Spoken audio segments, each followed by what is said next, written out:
quick. That was big. A brush. Shady, honey, you need to go back to the house now. She's all right. She needs to stay with us because that thing ran back that way. Whatever it was, it could have been a mountain lion or a buck. I know it was heavy. Yeah, it's heavy. I could look at it. She's rolling down the hill.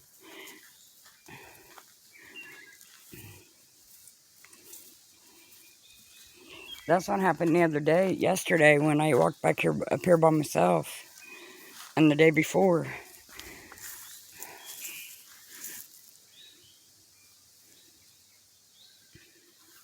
Sounded like it was the neighbor's wife.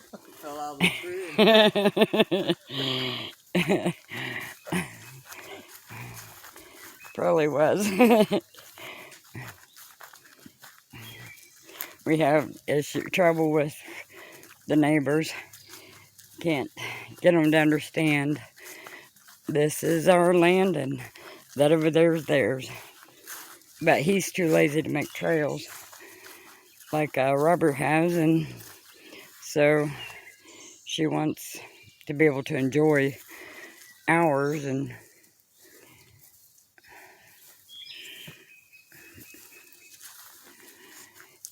we don't want her to.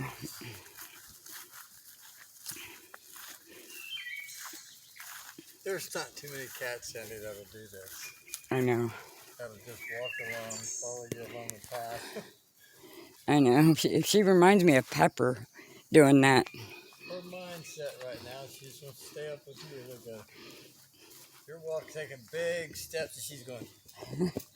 Come on, girl. He just keeps scaring you, don't he? Stomping his feet.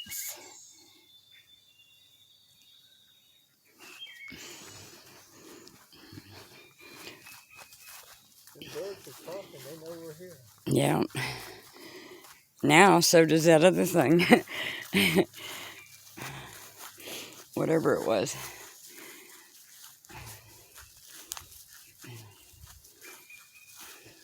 And that's probably what Ben was barking at, looking this way a while ago, remember? Yeah. Anyways, if we can get her to turn around, that'd be her best. Can't get her to.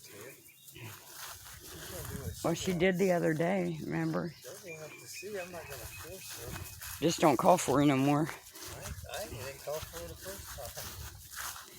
Look, she's running past you. She's all right, Sandy. She knows how to protect herself. She's a good girl. She'll probably stop at the end of this path, though. What's your back tail, Sandy? She's just so happy. Watch how that tail goes. Yeah. You keep scaring her. Noises you're making. Oh, shit. She about rolled down the hill. Huh? This is where she found that arrowhead? Well, more down the middle. Okay, you guys, I got to start over now.